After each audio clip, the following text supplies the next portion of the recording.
안녕하십니까 여러분, 반갑습니다. 오늘은 요한계시록 2장 5절에 네 번째인가 다섯 번째 공부하고 있는데요. 아마 2장 5절은 오늘이 마지막이 되지 않을까라고 생각합니다. 아우 슬프네요. 자, 2장 5절에 오늘 말씀을 공부할 부분은 끝부분입니다. 개정판 성경에 있는 것처럼 생각하고 회개하여 처음 행위를 가지라. 만일 그리하지 아니하고 회개하지 아니하면 내가 내게 가서 내 촛대를 그 자리에서 옮기리라. 이렇게 이야기를 하고 있는 것을 볼 수가 있죠. 내게 가서 내 촛대를 그 자리에서 옮기리라. 오늘은 첫 번째 내게 가서라는 이 단어를 공부를 하고요. 두 번째는 촛대를 옮긴다는 것이 무슨 의미를 가지고 있을까? 이렇게 1부와 2부에 걸쳐서 말씀을 연구를 해보고자 합니다. 자, 헬라어 버전을 보고 계십니다. 헬라어. 좀 어렵죠? 저도 어렵습니다. 오늘 공부할 부분들은 요 부분들이에요. 요 부분들. 그런데 내가 가서라고 되어 있는 에르코마이라고 되어 있는 부분이 영어 성경에는 I am coming 이라고 되어 있습니다. 우리 성경에는 간다라고 되어 있죠. 그런데 영어 성경의 번역에 헬라의 의미는 가는 것이 아니라 온다예요. 가는 거랑 오는 거는 한글말로는 굉장히 의미가 다르죠. 가다고 번역했으면 잘못 번역한 것이겠죠. 온다라고 말을 해야 될 텐데, 그런데 이게 참 영어와 한국말 번역의 헬라의 의미를 이해로 다가올 때 번역의 어려움이 바로 이런 것이 아닌가. 자, 공부를 좀 해봅니다. 영어에서 오다 가다에 대한 의미를 보면 이렇게 그 블로그에서 잘 설명을 해 주었어요. coming, 아이가 말할 때 I am going, 우리말로는 엄마한테 간다라고 이야기를 하고 있지만 아이는 not coming, I am coming 이렇게 이야기를 합니다. 다시 말하자면 가까워지면 내가 가더라도 coming을, 그리고 멀어지면 반대가 되겠죠. 다시 말하자면 내가 온다 간다는 의미가 한국말로는 좀 달라지게 되는 것을 볼 수가 있어요. 분명히 이 아이는 나 엄마한테 가라고 우리는 이렇게 표현하죠. 그런데 영어에서는 엄마한테 가까워지기 때문에 그때는 going이 아니고 coming 이렇게 이야기를 하고 있습니다. 아, 이거 참 어렵죠? 자, 그래서 공부하는 거죠. 그래서 이 coming, 그러면 가까워지게 되는 거죠. 예수님과 우리와 가까워지게 되는. 자, 간다는 의미로 번역을 한 것이 한국적으로는 잘 표현을 했다고 볼 수가 있고요. I'm coming 이렇게 에르코마이를 번역한 영어 번역도 영어적 의미에서는 잘 번역했습니다. 다시 말하자면 주님과 교회가 가까워질 때, 그렇기 때문에 영어로는 coming이고 한국말로는 가다라고 이야기를 하고 있죠. 그런데 이 말씀을 여러분, 내가 가서라고 말하니까 이게 재림을 말하고 있는 것으로 이해를 할 수밖에 없어요. 이게 우리가 가지고 있는 한계입니다. 자, 여러분, 예수님께서 재림을 이야기할까요? 재림에 대한 이야기는 실제적으로 요한계시록 19장에 가서 나타나고 있는 사건이에요. 그러므로 내가 가서 너희들을 어떻게 하겠다는 이 서신 7교회 보내는 이야기에서 이거는 심판하시는 우리 주님을 바라볼 때 재림에 대한 이야기가 아니에요. 내가 간다라는 이야기를, 그렇기 때문에 재림으로 해석을 하지 말아야 돼요. 대부분 이때 재림일 것이다 라고, 왜? 그렇게 이해를 한 게 딱 맞잖아요. 그렇기 때문에 재림에 대한 이야기가 아니라는 것을 기억하셔야 됩니다. 근거가 뭐냐? 다른 것이 아니라 대부분 이 에르코마이란 이 단어가 사용될 때 재림과 연관되어져서 요한계시록은 사용하지 않고 있기 때문이에요. 자, 두 번째 생기는 질문은 뭐냐면 이미 예수님께서 에베소서 2장 1절 초반부에부터 에베소 교회 예수님께서 뭐하고 계십니까? 이미 그 사이를 거니시고 계시는데 오신다니 그리고 우리에게 간다니 이게 말이 안 되잖아요. 첫 번째는 재림이 아니라는 사실을 말해주고 있다는 것과 더불어서 이미 와 계시는데 또 온다는 것은 무슨 말인가? 이미 와 계심에도 불구하고 이 예수님이 나타남을 이 오심을 예수님의 가심을 이야기하는 것은 여기에 사용되고 있는 단어가 현재형이거든요. 현재형. 다시 말하자면 예수님의 재림이 아니란 것도 이 문법적으로 미래의 사건이잖아요. 그렇기 때문에 이것이 미래의 재림에 대한 이야기가 아니고 현재형으로 이미 와 계신데도 불구하고 현재형으로 이 단어가 사용되고 있다는 것은 지금 현재는 반복의 의미를 늘 가지고 있는데 심판의 일들을 행하시겠다는 강조의 이야기를 하고 있다는 사실입니다. 그 에르코마이가 현재형으로 사용하고 있기 때문에 미래의 재림이 아니다. 그럼 이미 와 계시는데 또 현재는 무슨 말이냐? 그분이 나타나셔서 활동하시는 반복적으로 하나님의 심판을 특히 이 문맥에서는 하나님의 심판을 행하시겠다는 의미를 가지고 있다라고 우리는 이해를 할 수가 있다는 사실이죠. 다시 요약하자면 미래적 재림은 아니다. 현재적 수시적으로 반복적으로 그분이 활동함을 이야기를 해주고 있다라고 내가 가서 재림도 아니고요.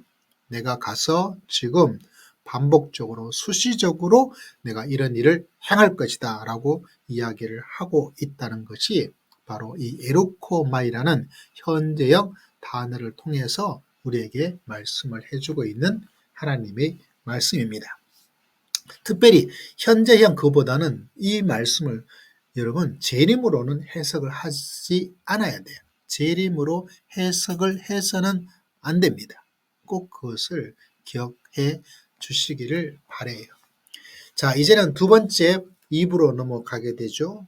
뭐라고 되어 있습니까? 내가 가서 내 촛대를 그 자리에서 옮길 것이다 라고 이야기를 하고 있어요.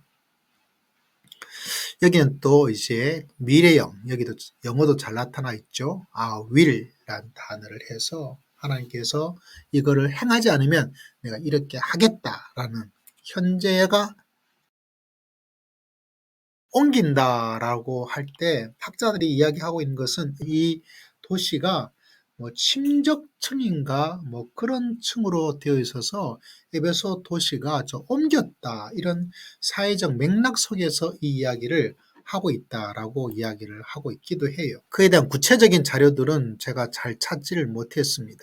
어쨌거나 학자들이 보면 옮긴다는 단어를 왜 사용하고 있을까라고 했을 때 에베소 도시가 옮겼던 도시의 어떤 그런 역사적 맥락이기 때문에 이런 단어를 사용했을 것이다 라고 이야기를 하고 있어요. 그렇다면 도대체 이 말씀 가운데 램프 스탠드 다른 것이 아니라 촛대를 옮긴다. 왜 촛대란 단어를 사용하고 있느냐는 것이죠. 촛대를 옮긴다는 것은 무슨 의미를 가지고 있을까요? 역사적 배경으로 성경에서 우리에게 종종 나타나고 있는 촛대. 촛대는 그 위에 등불을 가지고 있는 거죠. 그래서 촛대라고도 하기도 하고 등대라고 번역을 하기도 합니다. 여러분 성경에 바라보면 어떤 이야기가 나타나고 있느냐면 실제로 이스라엘은 스가랴 4장에 보면 이방의 빛으로 본을 받은 하나님의 촛대 등잔대였어요. 이스라엘이. 그런데 그 이스라엘이 이방의 빛이 되지 못하였을 때 하나님께서는 이스라엘 촛대를 등잔대를 옮겨버렸습니다. 어디로 옮겼습니까? 우리가 알고 있는 교회죠. 교회. 민족적 이스라엘이 그 일을 감당하지 못했기 때문에 하나님의 경륜에 의하여서 모든 민족을 포함하는 교회로 그 촛대를 옮겼어요. 다시 말하자면 빛을 발휘하는 그런 놀라운 사명을 이제는 이스라엘 민족이 아니라 참 이스라엘 교회가 그 사명을 감당하게 되는 거죠. 다시 말하자면 촛대는 무엇을 의미하냐면 요한계시록 11장 3절에서 7절, 10절에 두 증인이 나오고 있는데 바로 예수 그리스도를 증언하는 삶의 모습, 증인의 모습을 이야기를 해주고 있습니다. 예수님께서 말씀하셨죠. 너희가 등불과 같다. 등경 위에 두게 되는 그 이야기를 하고 우리가 잘 알고 있는 것처럼 세상의 빛이다 라고 이야기를 하고 있는 거죠. 교회는 등잔대고 촛대입니다. 그 속에 빛을 등불이 활활 터오도록 하기 위해서 있어야 될 아주 핵심적인 일이죠. 증인으로서의 삶을 살아가는, 세상의 빛으로 살아가는, 등불로 살아갈 수 있는 이런 여러 가지 의미가, 이미지가 우리 속에 있는 것을 우리는 쉽게 알 수 있잖아요. 특별히 요한계시록에서는 모든 민족에게 증인으로서 역할과 사명을 해야 함을 강조하기 위해서 바로 이 촛대란 단어를 사용하고 있어요. 그리고 요한계시록에서 에베소 교회에 예수님을 소개할 때 1장에 보면 7 금촛대 사일, 거기도 촛대 사일, 실제로 7 교회마다 예수님에 대한 소개가 다 다르죠. 촛대 사이를 지나시는 예수님, 촛대를 옮겨버리겠다. 내가 너에게 이 촛대의 사명을 주었는데 이 촛대의 사명 무엇이죠? 증인으로서 예수의 증언을 하는 사람으로서 살아가야 되는데 너희가 그것을 하지 못하고 있다는, 그러면 다른 교회가, 다른 사람이 그 일을 할 수 있도록. 그런데 여러분, 우리가 증언하게 되면 우리는 뭐를 생각합니까? 말로서 예수님을 전하는 것, 그것도 맞아요. 그런데 에베소 교회를 생각해 볼 때는 그들이 버렸던 것이 뭐냐면 다른 것이 아니라 사랑을 버렸습니다. 사랑하지 않기 때문에, 다시 말하자면 예수님의 주시는 촛대의 사명은 빛을 드러내고 등불로 밝히는 사명은 뭐냐면 사랑이에요.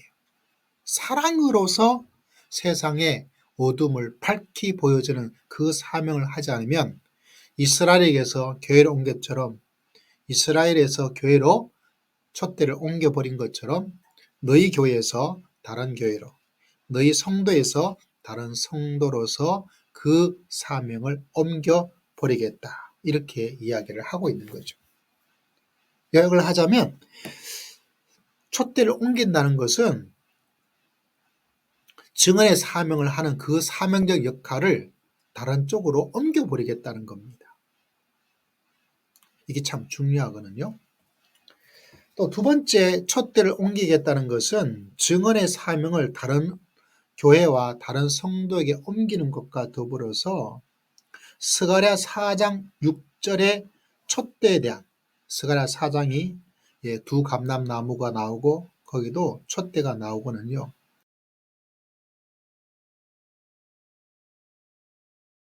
거기에 성령의 능력이 포함되어 있는 것을 바라보게 됩니다. 다시 말하자면 에베소 교회가 처음 사랑을 버린 것은 필수적인 성령에 대한 의존이 없었음을 간접적으로 우리들에게 이야기를 해주고 있어요. 다시 말하자면 촛대를 옮기겠다는 것은 증언의 사명을 다른 교회에 줘버리겠다는 것과 더불어서 성령의 놀란 역사를 너희가 아니라 다른 교회가 다른 성도에게 일어날 수 있도록 하겠다. 성령의 능력의 놀라운 역사가 다른 곳에서 일어나도록 하겠다. 너희한테는 성령의 능력이 없어. 너에게는 증언의 사명을 맡기지 않을 거야. 그럼 어떻게 되죠? 버림받는 거죠. 이게 굉장히 불명예스럽습니다. 굉장히 불명예스러운 것이죠. 그러므로 처음 사랑을 버리면 이런 일이 일어날 것을 이야기하고 있습니다. 자, 그렇다면 한국 교회는 처음 사랑을 가지고 있나? 사랑을 가지고 있나? 하나님께서는 성령의 놀라운 능력의 역사도 그 빛의 삶을 감당하는 사랑의 삶의 모습도 옮겨버린 교회가 아닌가. 이렇게 이 말씀을 연구하고 보면서 성찰하지 않을 수가 없는 거죠. 이미 주님께서는 한국 교회에 오셔서 이 촛대를 옮겨버렸어요. 사람이 많다, 그거에 속지 마시고요. 제가 전도를 하고 있거든요. 하루에 나가서 전도를 하고 있는데 마음이 좀 아플 때가 많이 있어요. 물론 사랑의 행동으로서 그것과는 조금 관계가 조금 멀 수가 있지만 예수를 증언하는 증인의 삶이 요한계시록의 주제거든요. 그런데 이단들은 활동을 많이 해요. 여러 곳에 가보면 여러분 지나다 보면 책 무료 나눔 주고 공손하게 2사람씩 있는 그런 것들을 하고 의무적으로 그들이 하고 있는 걸 볼 때, 그런데 제 주변에는 그렇게 하는 교회 활동이 하나도 없어요. 하나도 없어요. 어쩌다 가끔가다 날씨 좀 좋아지면 이제 뭐합니까? 차전도 정도를 하고 날씨가 추워지면 하지 않고, 그런데 그 이단들은 날씨가 추워도 하고 날씨가 더워서도 하고, 그러니까 한국 교회에 이단이 몇백만이다라는 이야기 세어보지는 않았지만 그런 것을 볼 때 한국 교회에 촛대를 옮겨버린 게 아닐까라는 안타까움을 가집니다. 어떻게 해야 될까요? 회개하고 처음 사랑. 교회에 가면 교회에는 사람들을 사랑해. 이런 것들이 사람들 속에 많이 있어야 되겠다라는 생각을 하지 않을 수가 없습니다.